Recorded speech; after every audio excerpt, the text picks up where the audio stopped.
The following content is provided by MIT OpenCourseWare under a Creative Commons license.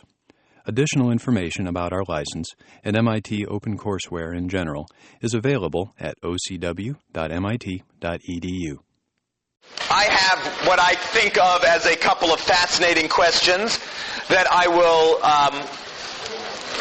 use to occupy us for the last couple of lectures of the course. In the context of talking about sleep and dreams, I mentioned that the drive, the hunger drive, is strong, but it's not so strong that if you wanted to, you couldn't starve yourself to death. But an interesting question would be why an otherwise healthy adolescent girl would do that, and why in doing that she would argue vociferously that there was nothing wrong with her and that she wasn't hungry, even while starving herself potentially to death. That's one question. That will occupy probably today. You'll see that I did handouts for both this lecture and the next lecture rolled together in case I get to the next one today. The second question is, well, you might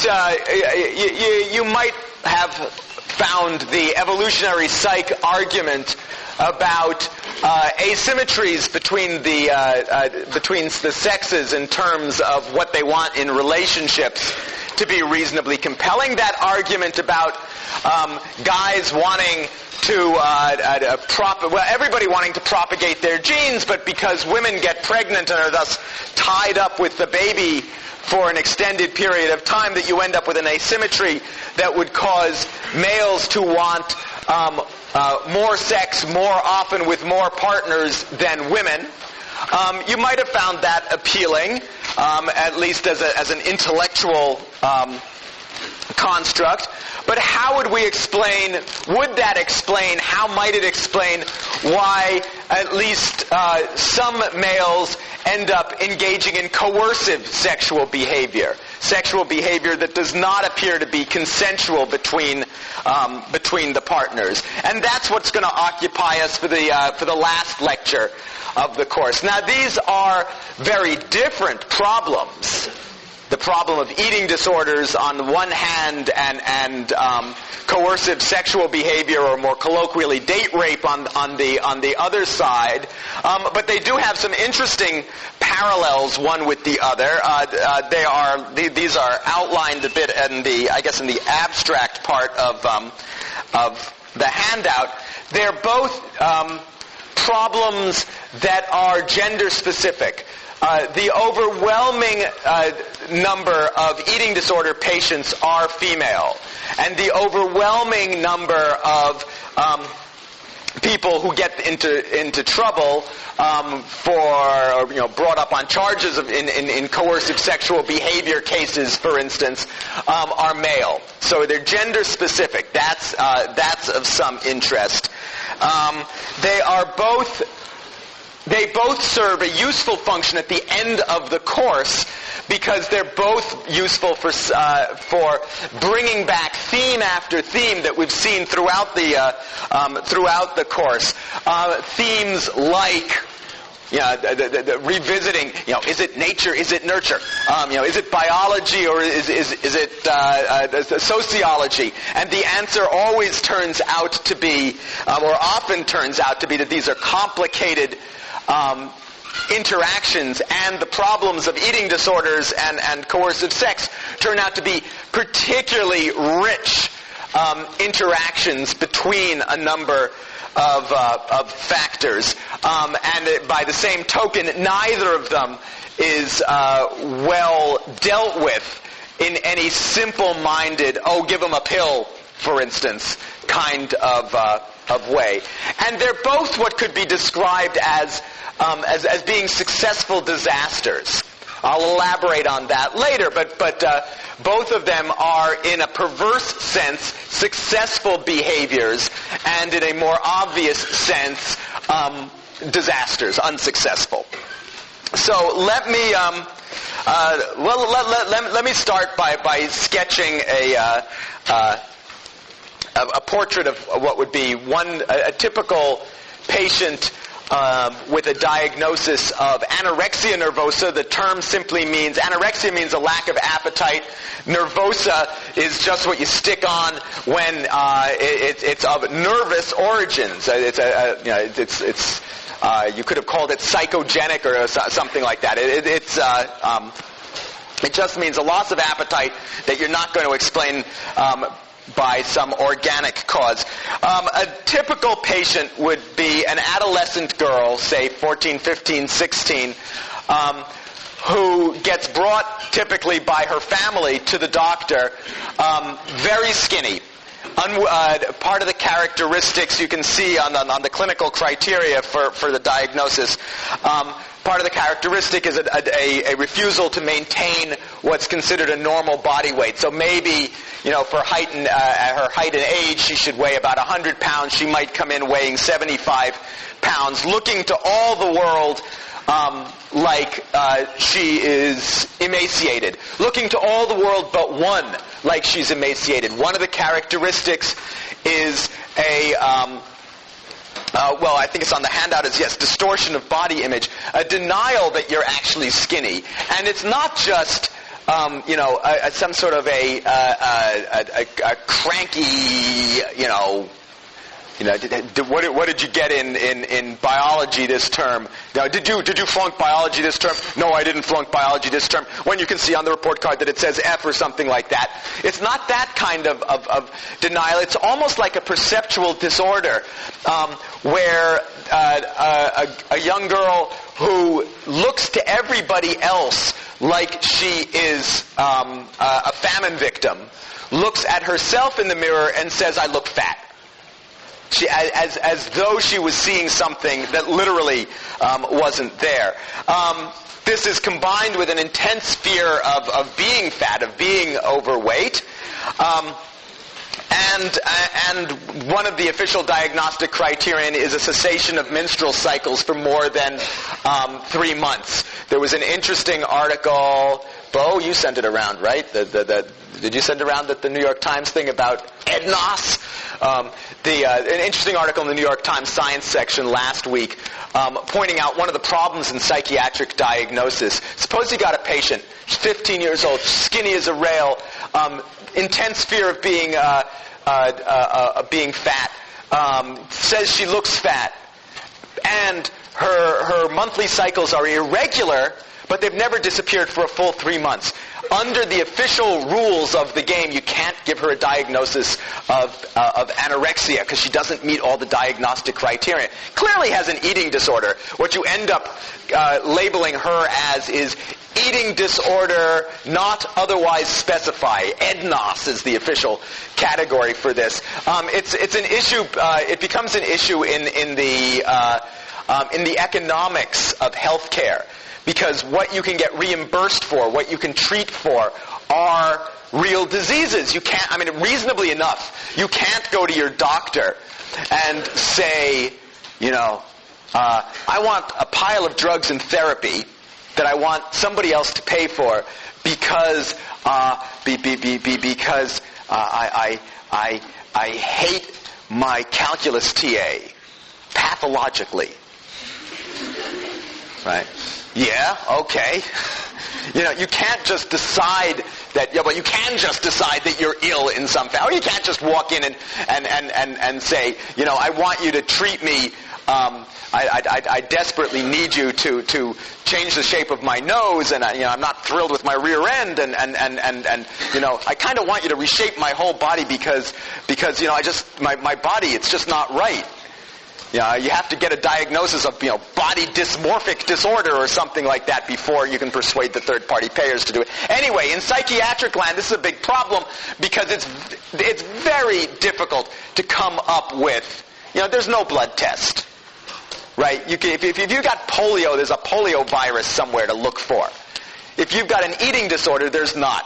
And so exactly how to label people is a substantial problem, but I'm not going to say more about it.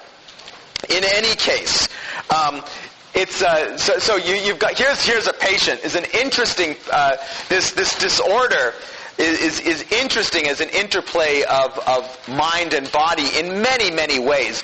Part of the reason that it's interesting is because there are all sorts of psychiatric consequences that just arise from the fact that this girl, and I'll stick with it being a female patient because it's anorexia is about 8-to-1, 9-to-1 female, because she's starving herself.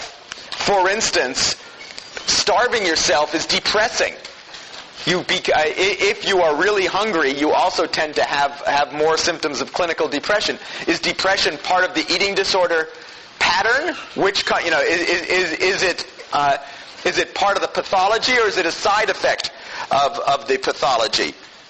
In any case, it is not an uncommon disorder. Point prevalence is jargon for saying if I go and look at a population at this point in time, how many people have the disorder I'm looking for. And if you look at a population of young women, the point prevalence of anorexia is about 0.5%. If you broaden it to this EDNOS, eating disorder not otherwise specified category, that can go up to anywhere between 2 and 5%, depending on what you read. If you look at prevalence rates, as I say, they're about 8-to-1 female to male. So it's very heavily female disorder. And it's a dangerous disorder. For patients with full-blown anorexia diagnosis, the mortality rate can be as high as about 5%. That's very high for a disorder of a population that's otherwise, young, healthy women. What kills you, by the way, is not starving to death, but things like heart attack. The electrolytes get your electrolytes get to be so out of balance that your heart fails to work and things of that sort. It is also a disorder like, in a sense, like multiple personality disorder, that has changed greatly in its frequency in the population in historical time, like the last 40 years. It's different from multiple personality disorder in that this change may be a real change in incidence. Remember, the argument was that in multiple personality disorder, dissociative disorder had been there all along, and that multiple personality was merely the way that it manifests itself, that the dissociative disorder manifested itself in modern Western culture. In the case of eating disorders, it rarely may be that the disorder is itself more frequent than it's been in the past. It is certainly it depends on what society you are in. It was characteristically, even as recently as probably 20 years ago, it was absolutely characteristically a disease of middle-class white girls. It has since managed to embrace diversity and reach out to other groups in Western culture. For instance, virtually unknown in Japan until fairly recently, but now is a disorder showing up in Japan. I think I just read something that even more recently now starting to show up in mainland China, where it was unknown. One of the requirements for a good eating disorder population, by the way, is a culture where there's lots of food. You don't have people with eating disorders of this sort in famine. You can be 75 pounds when you're supposed to be 100 pounds because there isn't enough food, but it's not because you're refusing to maintain your body weight. So it is a disorder of a society that is feeding everybody, that would be able to feed everybody successfully. So, where does this come from? What's its etiology? What are the risk factors that contribute here? I can tell it must be time to flip pages on the handout, right? Look at that. What's the causes? And it reminds me to caution, to step back for a couple of cautions. The primary caution here is that this is not intended to be talking about you specifically. Because, well, all right, here, but let's jump ahead. We can say stuff about again, typically the girl who is a patient. There are characteristics that not every, it's a big wide distribution as usual, but we can say something about where the sort of typical patient might lie.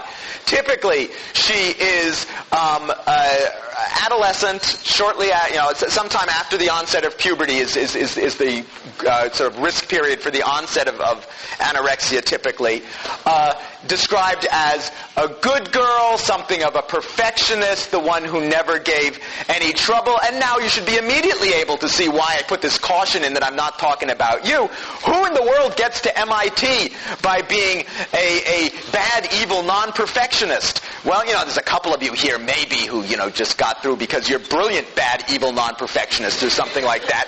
But the rest of you spent those adolescent years being those of you who were women, the rest of you didn't spend your time being women, but you spent your time being good and doing your homework and not raising a lot of trouble and stuff like that. Oh, great. Now let's talk about the family a bit. The family, it's an interesting disorder because it turns out to be important to talk about the family. If you are dealing with a lot of other health issues, your family background is of some interest, particularly for sort of genetic reasons, but the structure of your family is typically not desperately important. Here it may really be important. The family, again, wide range possible, but the typical family would be one that's described as, what have I got here, overprotective and also perfectionist, achievement-oriented, and you're sitting there saying, oh my God, not only was I good, but my family, they're overprotective.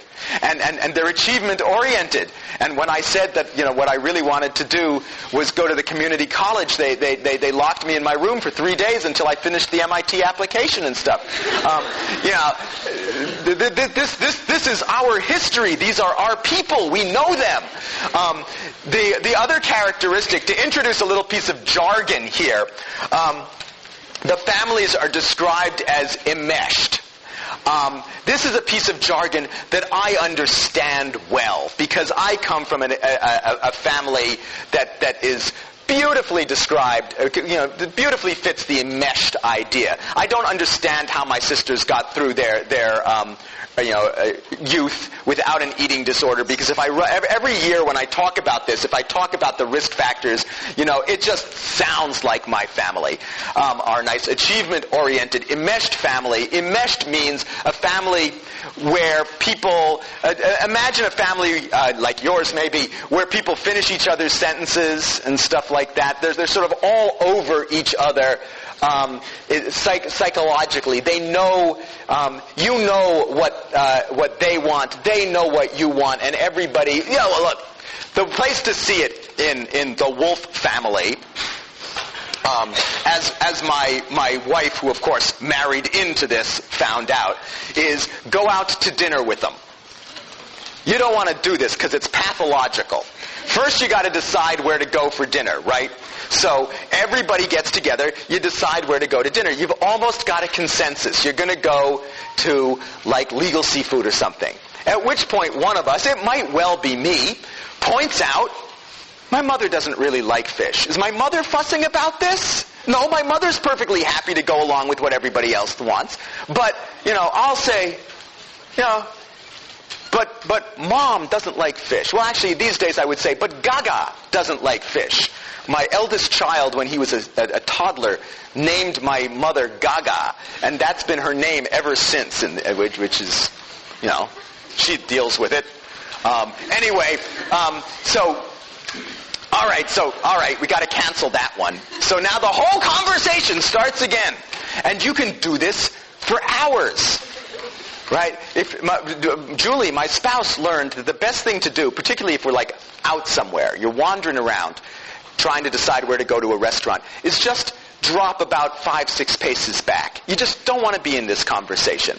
But eventually we'll end up at a restaurant, at which point everybody's ordering for everybody else and is ordering stuff that they don't necessarily want to eat, but they think somebody else might want to eat. My mother is the queen of this. My mother will order things she doesn't even like because she thinks one of her children wants to try it or something like that. And this is still true now that her children are in their late 40s, right? Yeah.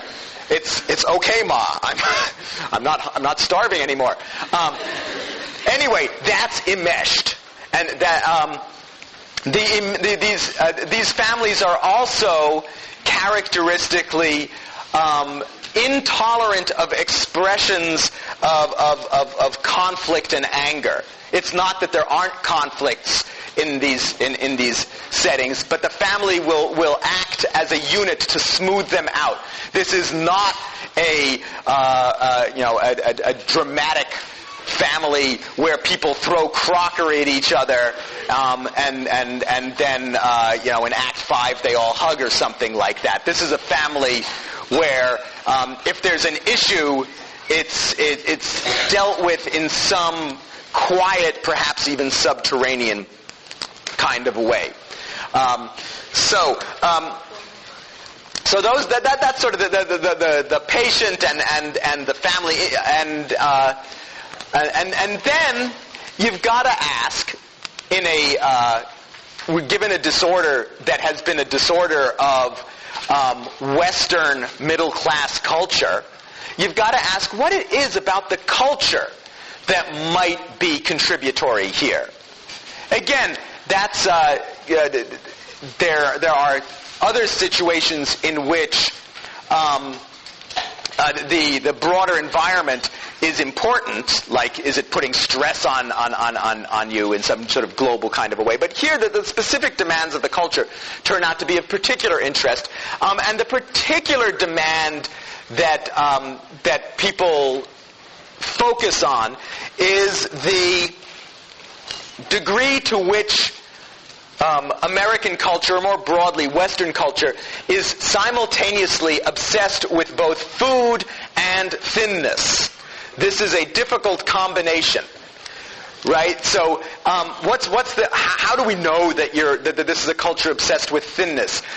One of the most telling ways is to take a look at the sort of ideals of female beauty. What is it that makes that the society as a whole declares to be beautiful in women? If you do something like, I don't know if I should check if there's a cool website for this. If you just line up the pictures of Miss America, for instance, over the last 50, 60 years, if you take a look at Miss America from the 1940s, you would agree that she's a perfectly attractive-looking woman, but you'd think she looks a little chunky. There's a lot more on her than would be the case for a modern Miss America, or a modern open up a fashion magazine at random and look at the models, much skinnier than the ideal would have been a couple of generations ago. Or take a look at one that was that I learned about when my children became big fans of the James Bond movies. So in every James Bond movie, there's the girl, right? She's been getting a lot skinnier over the years. If you go back to the early ones, I don't know how many of you are great James Bond aficionados, but if you go back and look at a movie like Goldfinger, I will not recite all the names of the characters because they're all bad, lewd puns, I'm realizing as I'm thinking about this. But if you go back and look at the girl in Goldfinger, or in Dr. No or something like that, you will find again, that's from the early 60s, mid-60s, you'll find that she looks, perfectly attractive woman, but again, there's more of her than there would be in who was the the tart in the most recent. Well, they actually Halle Berry. Yes, nothing there, right? She's pretty skinny. Though there's been another move in the James Bond thing, which is an interesting thing in its own right, which is that they still have to end up together by the end of the movie, but they're getting a lot crankier about the whole business, right? It's like they get into this movie and they realize that by the end of the movie, I've got to, be in one of those silly scenes with whoever's playing Bond this week, but he's a jerk, really. But anyway, that's a separate issue. Anyway, they've been getting skinnier and skinnier. Barbie has been skinny forever, but gets blamed, is held up literally as an icon for this problem. Women do not look like Barbie. If you scale Barbie up to human size, there are serious biomechanical problems that ensue, apparently.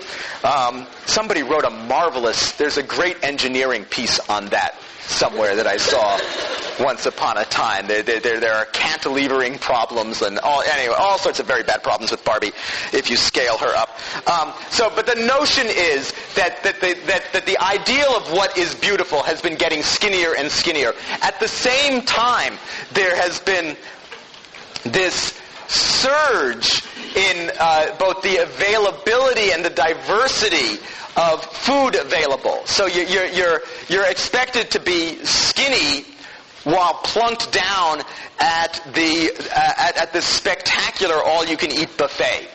And that's, you can imagine that there are a certain amount of problems there. There are specific populations, and these are unsurprising specific populations where you see higher than average rates of eating disorders. So, for instance, gymnasts the eating disorders are overrepresented in that population. If you're looking for male eating disorder patients, a great place to look is in the wrestling population. Why is that? Well, if you're wrestling in a weight class and you have to be exactly this weight, particularly since there's a pressure to wrestle in the lightest weight class you can sort of get away with, there's going to be a lot of pressure, of the sort that's similar to this pressure that you might imagine being applied by an ideal of female beauty that's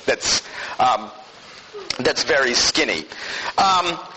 So there are these pressure. Yes. In wrestling, they also have the idiosyncrasy that they measure you some number of hours before the actual match. Yeah. There are all sorts of reasons why this is not inclined to produce wholesome eating behavior, as I understand it. My own personal wrestling career. Why are they all laughing? It's only mildly. Well, I suppose maybe it's completely hilarious. It was clear that I wasn't going to wrestle heavyweight, right? But the world is full of these, little tough guys as opposed to just merely little guys. Kristen, that letter I was writing for you. It's really bad when the people in your lab are the ones who are becoming hysterical. Anyway, I might as well complete this embarrassing story. High school wrestling. High school wrestling was the gym teachers were always weird people, and so. Well, high school wrestling, you had to wrestle by weight class, right? That made sense. But our guy thought it was like a circle. So you wrestled the guy next to you in weight. Well, if you were the lightest guy, it's going to be a hoot. Let's get him to wrestle the heaviest guy. which was actually okay because the heaviest guy was just about as athletically talented as I was. And the major danger was that he would fall on me, right? Because then it was just going to be all over. So I'm this, athletics was not my strong suit. So there was no danger that I was going to do him any serious damage. There was no serious danger that as long as he didn't fall on me, I was going to get hurt. So I figured out a way to get on his back and sort of rode him around for a while. And did sort of manly things that looked like I might be trying to flip him, but that wasn't ever going to happen. It was a great moment. Made greater, of course, by the fact that this was never mind. I should continue. This was also, he was, this was full of this guy, a deeply homophobic gym teacher, who also was fond of explaining that how hard you wrestled showed whether you were a real guy. And anyway, it goes downhill from there. So, in any case, where were we? Oh yes, this explains why my wrestling career did not produce any eating disorders in my case. So there are these societal or specific cultural factors that might be pushing one towards these sort of disorders, and then there's the question of whether or not there's a biological factor there. Is there some sort of a genetic predisposition towards this? The sorts of things that people point to are data, for instance, that there are family histories of depression, more depression showing up in eating disorder, in the families of eating disorder patients than in the general population. There's also more depression in eating disorder patients themselves, but as I've said, that's hard to disentangle from the effects of starvation. That itself produces problems. In any case, there are there is one thing that is potentially a biological underpinning, has nothing to do with the brain at all, but is simply in diet land. These are known as set point issues. There's a notion that people come with some sort of weight that is sort of the weight that they are set for. The little thermostat in the hypothalamus is set to say, you're going to be 180 pounds or whatever. You can push this around, but this is where we want to be. It's related to the fact that there are certainly genetic factors that are making you one body shape versus another body shape. And if you are one shape and you're feeling strongly pressured to be another shape that is not the shape that you were sort of built to be, that's considered to possibly be a biological factor pushing people towards eating disorder. That's not a factor that's not like the sort of factors we're thinking about as a genetic predisposition to something like schizophrenia. That's really an interaction of body type with these sort of cultural pressures. All right, so you've got characteristics of family, patient, the culture as a whole, possibly biological underpinnings. How might all of this contribute to producing an actual disorder? One way to think about this is to think about it as a trap that some subset of girls fall into. Not consciously. Nobody wakes up in the morning and says, gee, I think I'll have an eating disorder. But the unconscious process might run something like the following. You hit puberty. So all right, so you've been this sort of perfectionist good girl all along. You hit puberty, and sort of a time that stretches or strains perfection altogether. Being perfect requires a certain amount of self-control, and you may recall the sort of wash of hormones that accompanies the onset of puberty is not particularly good for self-control. So the sense of control is not what it used to be. Your body is changing in ways that you don't control, and you're in this family where the set of ways that you can act out is very limited. There are lots of ways to act out in adolescence, but you're in a family where most of them are sort of not sanctioned. So one way to sort of re-exert a sense of control, a very culturally endorsed one, is, well, let's go on a diet. Right? The percentage of women in this country on diets at any time is huge, and that goes down to schoolgirl age. And if you ask, you go and talk to middle school boys about diet. Yeah. Sort of grunt at you or something. You go talk to middle school girls about diet, and they can talk your ear off. Whether or not they're on some sort of a diet, they know all about it, and then this and that. It's there. In fact, you might go on a diet endorsed by mom. My mom might say, "You're looking a little chunky, and we can do it together." It's a mother-daughter kind of thing. Well, particularly since we're really enmeshed here anyway. All right. Well, you can sort of imagine that a perfectionist on a diet, under the right circumstances, could be a recipe for disaster. It's sort of like MIT and sleeping. People out there say, "All right, I need to do a little extra work, so I'll stay up an extra hour." MIT student says, "I don't need to sleep." Most people out in the world say, diet. Okay, we'll cut out the double dip, the double stuffed Oreos, and okay, we won't deep fry the pizza.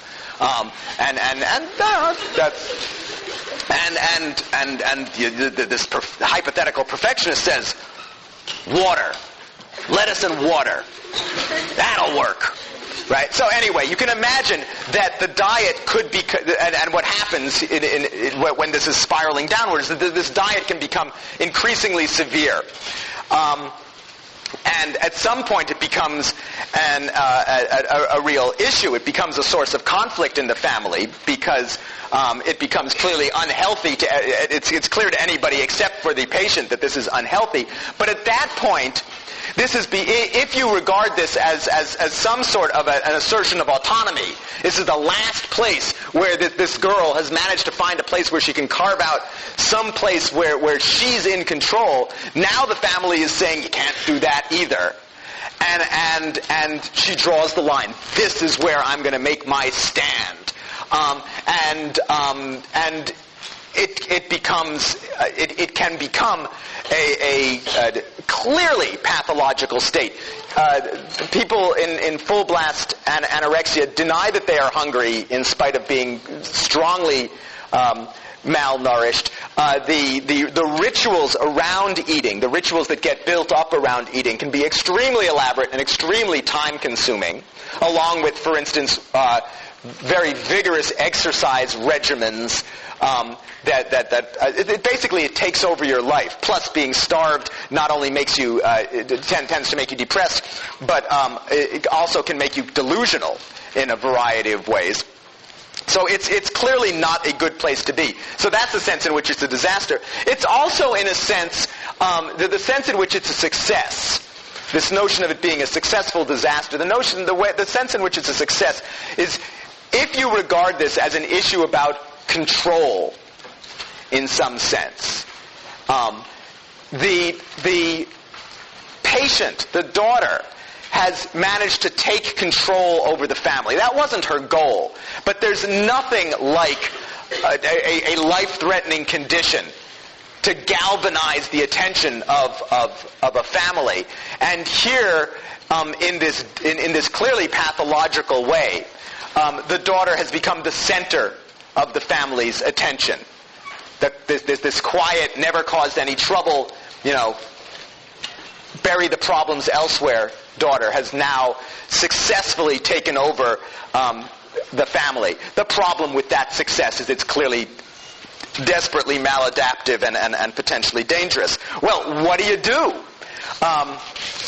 As you can imagine, virtually every major psychotherapeutic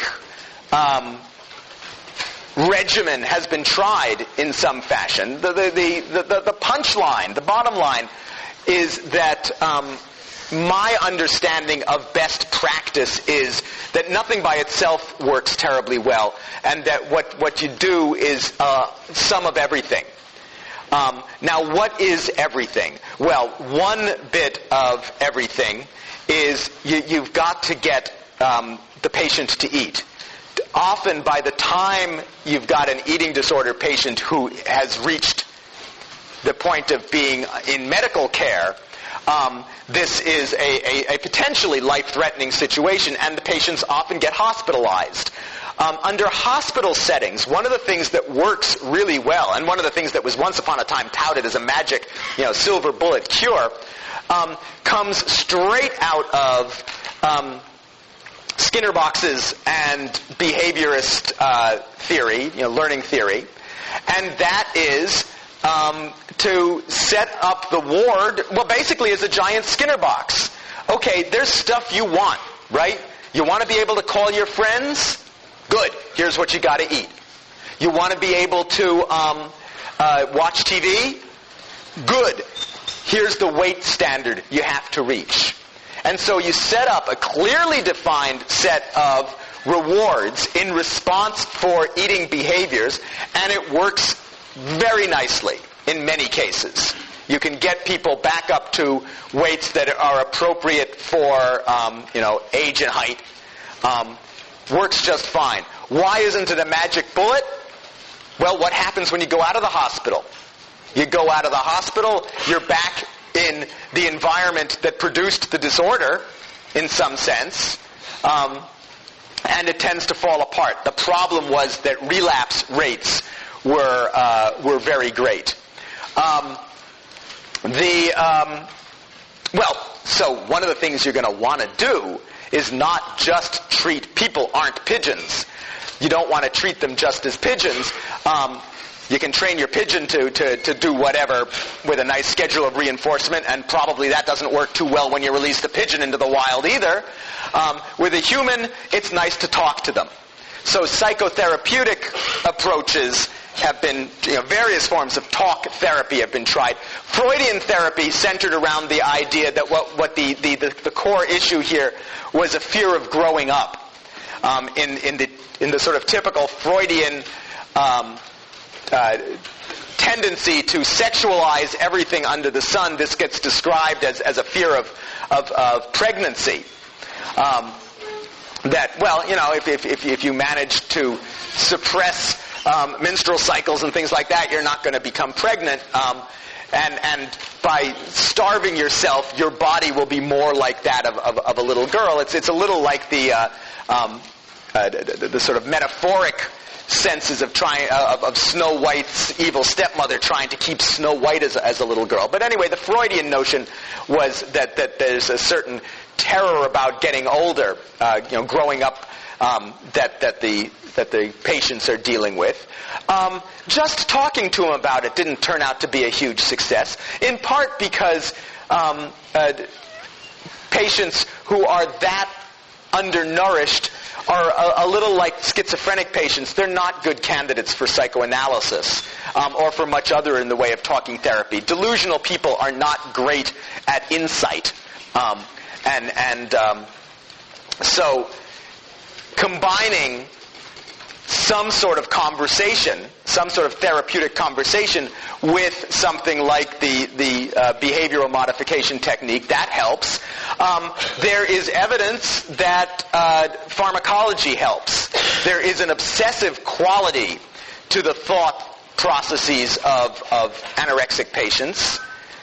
They're deeply obsessed with food. In fact, you get these fascinating case histories where the anorexic is doing all the cooking for the family, right? She loves to cook for everybody. She just doesn't eat any of this.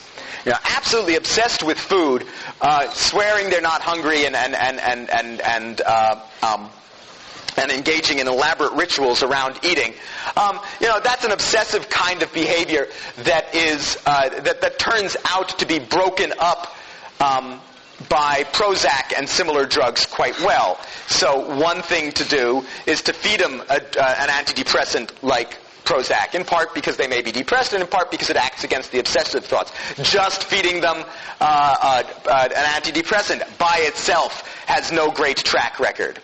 But, all right, let's combine a little antidepressant medication with a little behavior modification, a little talk therapy. This is all working. This all might have some meat to it. One of the things that seems to be an interesting part of treatment regimens in eating disorders, more so perhaps than elsewhere, is it's often useful, in anorexia particularly, to talk with the family also. Because that family, there are actually there are clinicians who argue that anorexia is a disorder of the family, where it just happens to be that the girl is the designated patient, that the family as a system is sick, and that the daughter is showing the symptom, and that if you want to have this work out, that what you need to do is to treat the family and get the family out of each other's faces a little more, and more willing to express feelings to each other, perhaps, and things of that sort. The prognosis is a little reminiscent of Anna O. If you remember that story from the history of Freud's development. Anna O had symptoms that Freud and Breuer could treat, but when those were treated, something new popped up. There's a flavor of that when you read about case histories of anorexia, that you can most patients recover. Right, they become non-anorexic, but the population sees more depression going forward than a typical population. The population sees more other eating disorders than a typical population, as if there's something that was not dealt with, and exactly what that is we clearly don't really know, but that anorexia was the particular crisis, and that there are issues that may need to be dealt with on a long-term basis.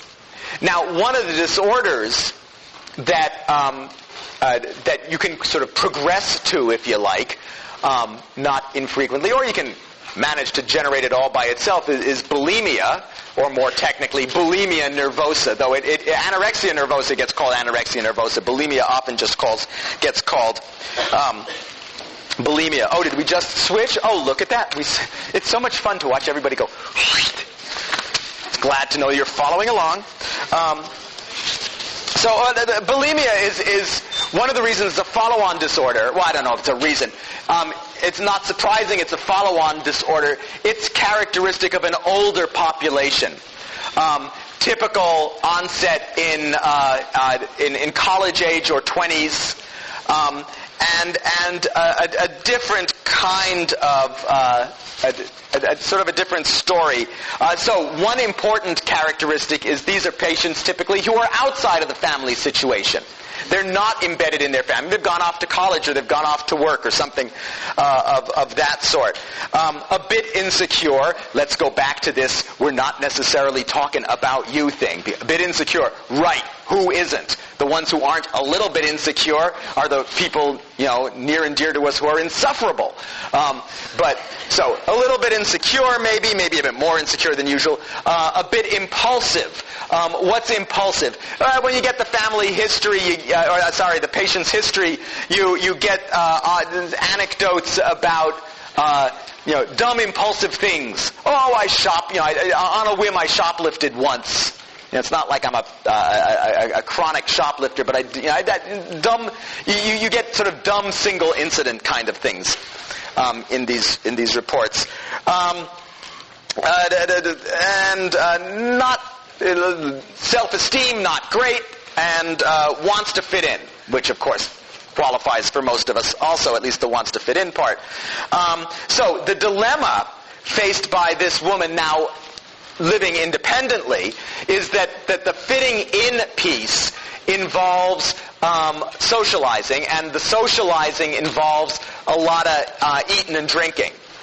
Fitting in also involves, rather literally, fitting in to those jeans or whatever that were designed for some half-starved model in the fashion magazines somewhere. And so you've got this conflict between food and thinness made quite concrete.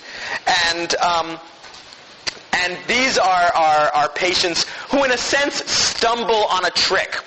And the trick is that if you eat and then you get rid of the food, those calories don't end up on your hips, right? So if you eat and then take a laxative or throw up, then you don't get the calories, right? Now, that's a solution, but it's not a really great solution. It's not a great solution for any number of reasons.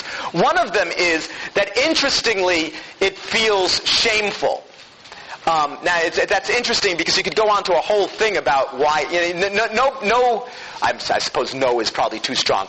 A typical bulimic is not going to have a buddy bulimic who, let's go off and go to this party and eat and go throw up together. It sounds weird. Oh, by the way, though this is not unknown culturally. Though I realized, talking to my concourse class this morning, that it's apparently much less known than I thought, because my 8-year-old can tell you all about this. But in Roman culture, sort of high Roman Empire culture, there were, I don't know how widespread this was, but certainly in the orgy class, there was a custom of having these very elaborate parties where you'd eat and eat and eat, and then you couldn't eat anymore. Well, but you wanted to keep eating, so you went to the next room, you threw up, and you came back and you ate some more. So there are even villas with rooms that are designated as the vomitorium. And so how many people knew about this? Oh, yeah, all right. So it is a minority. It is absolutely fascinating to a certain round of 8-year-old boys who think this is, really very interesting. Not something they want to try, thank you, but that's really, like other gross stuff. Anyway, the problem is that, first of all, it's something that feels shameful and needs to be done in private. It's not it's clearly a sort of an odd solution. So maybe you try a more mainstream solution. Let's go on a diet. And maybe it becomes a fairly severe diet. But unlike anorexics, who deny their hunger and really don't seem to feel that hunger, bulimics feel hungry. They feel really hungry. And so the diet doesn't work. And what you end up with is that the diet breaks down at some point. You go off the diet, perhaps in some spectacular, bingy kind of a way. Well, that feels lousy too. And so you figured out this trick once. You go and purge again in some fashion, and that gives you some transient release from the shame of having broken the diet. But again, the purging thing isn't great either. But this can become, and in full blast bulimia, becomes a very ritualized behavior in its own right. Actually, somebody was telling me that some bulimics plan things very carefully so that they eat the nutritive foods first in a sort of a binging session, and then finish up with the half-gallon of ice cream and the jar of mayonnaise. The things you read people, seriously, the things you read the people eating on bulimic binges are really quite amazing. If you imagining sitting down and eating a thing of mayonnaise is just very odd, but this is the sort of thing that gets, that it apparently is that's anyway. But you stagger it in such a way so that you get at least enough of the nutrients that you need before you go and purge, that you're not starving yourself. And bulimia, unlike anorexia, can be a very long-term disorder. People can maintain body weight for a long time doing this. It's clearly not adaptive. I mean, it's a success in a limited sense. Lets you eat and lets you maintain this skinny weight, but in many other ways it's a disaster. First of all, repeated purging is very bad for it. Can do a variety of bits of permanent damage to you physiologically. It carries with it its own risk of mortality, again typically from heart attack, from getting electrolytes sufficiently imbalanced to stop the heart, and it does really bad things to that hunger drive circuitry in places like your hypothalamus. Because what happens is the body is smart. It says, we ate a half-gallon of ice cream and a thing of mayonnaise, and we got this much caloric bounce out of that.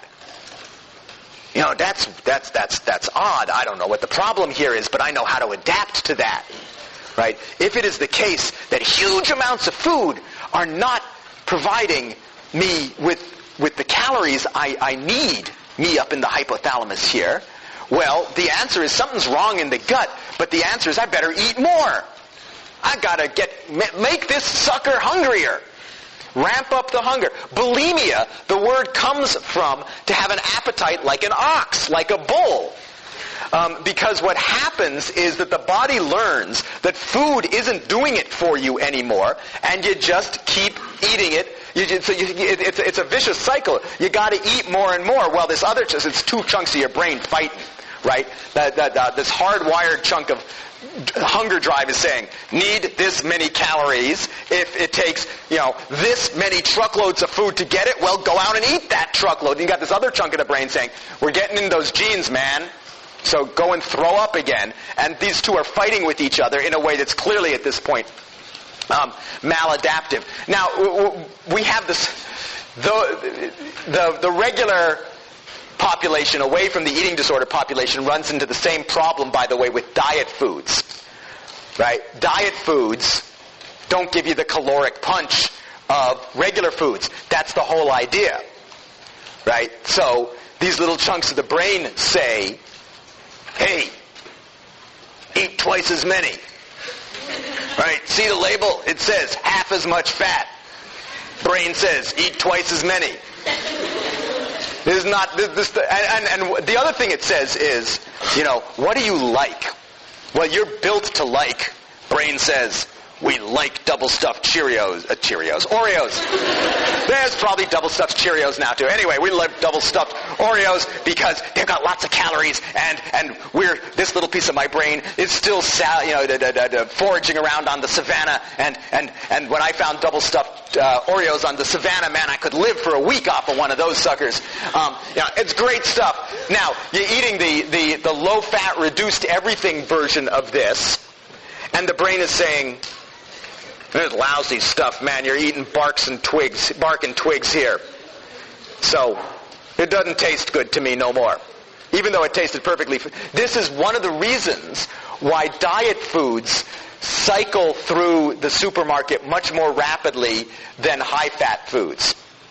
Which is that any diet food tends to have a fall-off in its appeal to the population fairly rapidly. The Oreos stay there forever because people love them. The reduced fat all twig Oreos have to be replaced next week by the, low carb, reduced fat, high cardboard Oreos or something in a brand new package so that you'll go out and try it because Well, those low-fat ones, they were okay for a while, but my hypothalamus is now telling me they weren't that good. So you have to keep churning the product line in order to keep you happy. Treatment turns out to be much the same story as with anorexia. Nothing by itself works. There are a couple of big differences. One is, as I said before, you can go for a very long time without seeking treatment, because it's not as acute a disorder as full-blast anorexia is. It's not good for you, but you can maintain this. Plus, it's a very private disorder, and so you can tend to maintain it all by your little lonesome for a fairly long period of time. The other thing is that it no longer turns out to be desperately interesting to talk to the family about this. You're outside the family. But in place of that, what turns out to be an interesting component of treatment is group therapy. This has been a very isolating disorder. And when you finally come to treatment, you say to yourself in some fashion, I am so weird. There's nobody else like me in the world. And that doesn't help you. Right? That's just depressing and off-putting in its own right. If you're with a group of other people with a similar disorder, you're saying, look, hey, it turns out there are other people like this. We'll work through this thing together. And that turns out to have some therapeutic value. Again, like anorexia, people tend to get over this and then tend to need to sort of be vigilant about food issues and vigilant about other such issues ongoing past that, as if there were some underlying issue that hasn't quite been addressed. So, well, I think what I will do, unless there's some... Oh, no, I got to all the various words on the handout. Look at that. Let's take a break, and then what I'll do is at least set up the problem of coercive sexual behavior, and we'll go on from there. I don't know if it was important, but you skipped these 2 points here. Oh, did I? Okay, I could say a word about that. Yes, because otherwise somebody will get it on when they're reviewing and not want to know something about it. Yes? For the final, are you going to focus mostly on the second half?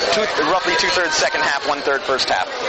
But that's rough. Is there any good evolutionary reason that girls get anorexia, or is it just that we idealize the girls? I think that the mainline argument, I think, is that the pressures are exerted on girls much more than boys. That if the ideal guy had, there are sort of muscle building ish disorders in guys that might be comparable. Is it formally diagnosed? I don't know. I would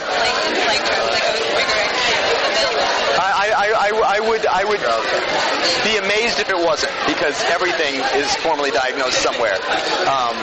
But you know, what really shows up there, I think, is substance abuse, right? That it's in this culture, it's much less that you get somebody who's pathologically working out in the gym, though I'm sure that happens. They go and pop enough steroids to get themselves into trouble. The cases where people make themselves throw up, but it's not particularly related to food. Well, there's a whole... I don't actually know much about the whole set of self-harming disorders. Actually, I should probably sometime teach myself something about it, because there's another pathology that is new, I think.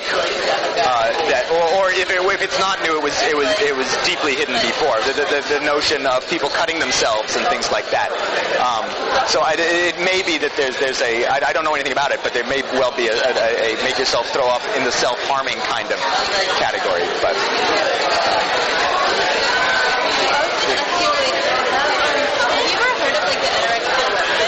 the anorexia website where people will...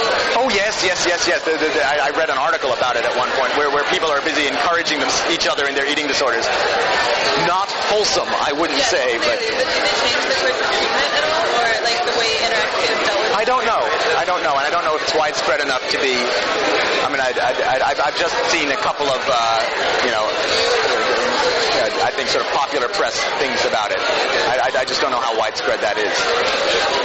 I know who to ask at MIT, but there are a couple of people who are good experts on that at MIT. But anyway, the danger dangers of relatively complete handouts, or of comparatively complete handouts, is that if I don't then hit all the lines on the handout, there's a danger that somebody's going to want to know what I meant by magic cures for imperfections and the superwoman myth. So let's jump back to societal pressures for pushing people towards anorexia. One of the magical cure thing is the notion that we're a culture that firmly believes that you should be able to cure your problems right now and without too much real hard work. So that if you are not sexy enough, here is the mouthwash, the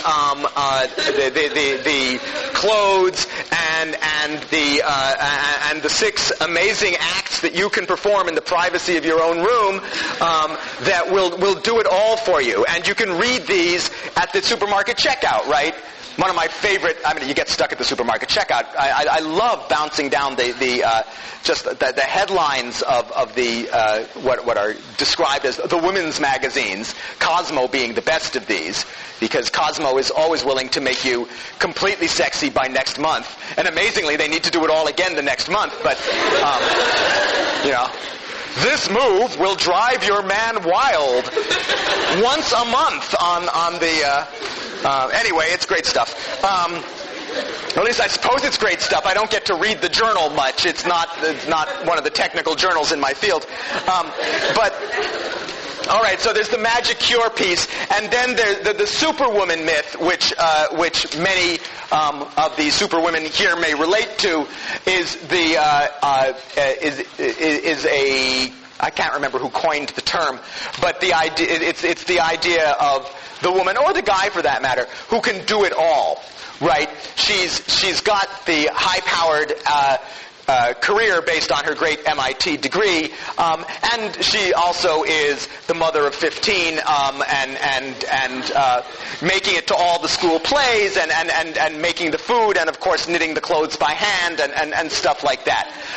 There's typically not a similar Superman myth, because even in these more egalitarian days, it still remains the case that the burden of child rearing falls more heavily on the female than on the male, typically across culture, across this culture. So if anybody is going to be massively stressed out by trying to balance the home and career thing, it's more likely to be the woman. At least that's the argument that's being made here. All right, let me jump then to this other topic of coercive sexual behavior, and let me advocate that you should take advantage of your time in Cambridge sometime to go to the American Repertory Theater just off the Harvard campus, across the street from Radcliffe. Because I think my recollection is, actually I haven't checked lately because I haven't been a student for a long time, students used to get in amazingly cheaply. And so you should do this. They put on a range of plays from modern to classic, but almost always with some kind of out there attitude about it. So I remember this great production of Handel's Handel opera, which they had decided to set. Act 1 was set in a trailer park in a Florida swamp, and Act 2 was set on Mars. Neither of which I believe were described as the settings in the original libretto. It's that kind of thing. Anyway, some years ago, I saw a production of Shakespeare's Midsummer Night's Dream there, and at the beginning of the play, what they had done was they staged a practice fight. It was clear that these were two knights, practicing rather than fighting in an actual battle, sparring with each other. And they're whacking away at each other. The lights come up and they're whacking away at each other. And finally, one of them flattens the other and pulls a sword as it is at the neck of the guy on the ground. And at that point, the lines you hear are, Hippolyta, I wooed thee with my sword, and won thy love doing thee injuries, but I will wed thee in another key, with pomp, with triumph, and with reveling.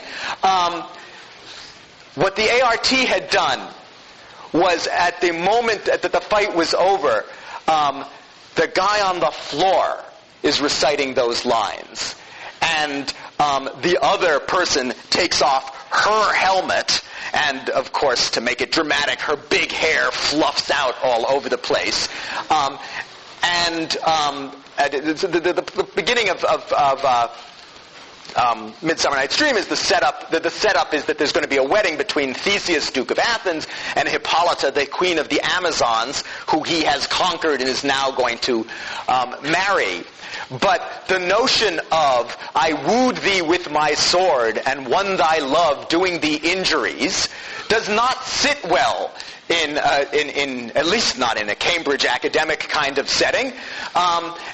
So the ART played this against type, right, with Theseus on the floor saying, I wooed thee with my sword, don't get that thing away from my neck.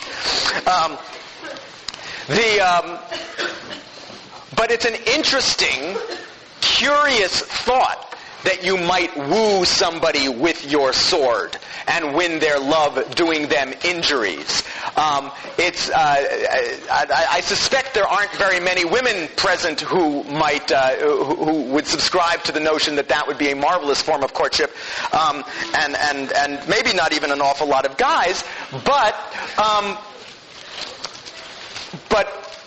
forms of relations that become coercive are by no means unheard of.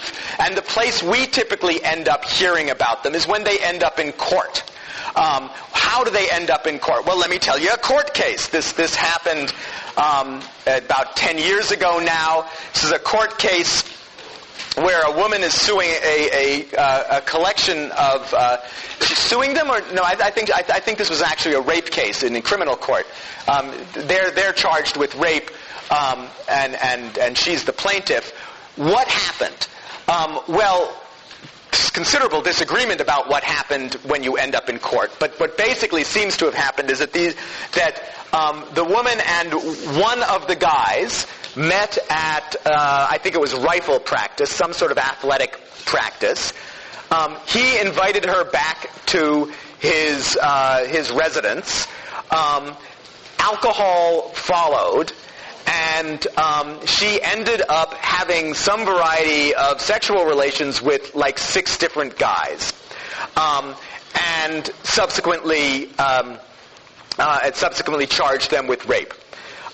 She argued that she had been passing in and out of consciousness, and that they had basically abused her.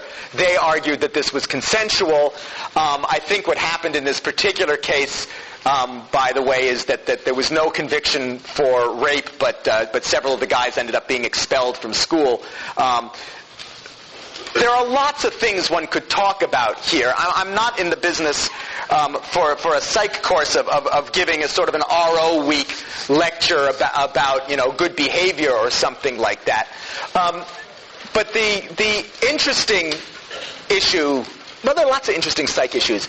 The interesting psych issue that I want to focus on is the question of how this could come to pass, given that probably nobody wanted it to come to pass. It is extremely unlikely that she went to whatever it was, rifle practice, saying, oh gee, I think I'll go home with this guy, get smashed out of my mind, and have sex with all of his roommates. It just doesn't seem likely. Nor does it seem very likely that he said to himself, oh, I think I'll take this friend of mine home, and we'll all have too much to drink, and she'll have sex with everybody under the sun. So it's pretty clear that this is not what anybody particularly had in mind. How does it come to pass? Oh, look at that. I must have said that on the handout. What am I talking about next? Lots of questions, most of which we cannot address. All right. So, let's address some of the ones we can address. As it says, they're a very gender-specific problem. There are certainly instances of sexual coercion going the other, female on male sexual coercion. And within homosexual relationships, there are certainly instances of sexual coercion. But the great bulk of these cases are male on female coercion. In fact, the female on male coercion incidence is vastly higher in the erotic literature than it is in reality, apparently. Remember the example from earlier on about imagine that you're on the subway and some member of the sex that you find attractive begins to touch you surreptitiously on a crowded subway car. Is this a good thing or a bad thing? Women uniformly say this is not good, and guys, well, not quite uniformly, say okay. You can get similar data. You can get similar data with coercive relations. It's the leather-bound woman who shows up and says, "You're having sex with me right now," is a fantasy figure, right? The leather-bound guy who comes up to a woman and says, "You're having sex with me right now," is not typically a fantasy figure. Not in this, right? So there's this odd asymmetry there. So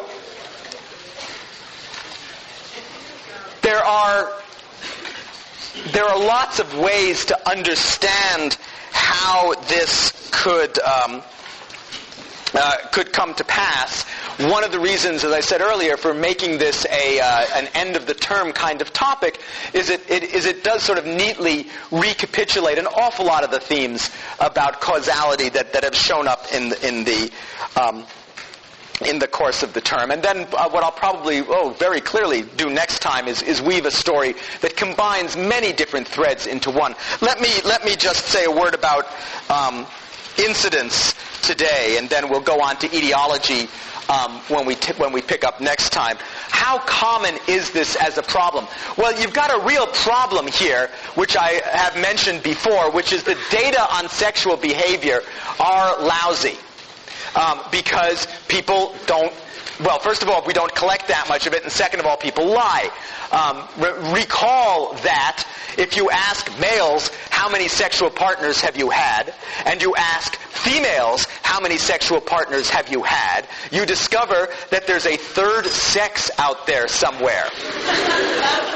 Because the math doesn't add up. You see that too maybe you see that in the data on that's gotten basically from survey data on coercive sex. If you ask females, how many have you ever been coerced into sexual intercourse? In at least one study, the answer is 15% of women say yes. If you ask men, how many of you have you ever coerced anybody into having sexual intercourse? Only 7% of males say yes. Now, there are a number of possible explanations, like serial coercers or things of that sort. But you can see that there may be reporting issues that are difficult there. One last point on this. If you ask, on the incidence point, if you ask, have you ever, 25% of women in one study back from the mid-'80s reported intercourse because, quote, they were overwhelmed by a man's continual arguments and pressure. That's an interesting statistic in a couple of ways. First of all, it's interesting because it's quite high. Second of all, it's interesting because it points out the very distinct status of sexual relationships. If I am coerced into buying a used car by the man's continual arguments and pressure, that's too bad, right? If I decide that I'm going to strangle. Who am I going to strangle? Oh, I don't know. I won't strangle anybody particular. Oh, maybe I'll strangle Kristen because she was laughing at me earlier. I'll strangle Kristen because I was pressured by Anna's continuous verbal demands or something like that to do this. I can make the case that it was her demands that made me do this, but I'm still going to jail. It doesn't explain away my behavior. Sexual relations are interestingly different from other relations in that way. And okay, we'll pick up on at our last meeting on how this all comes to pass.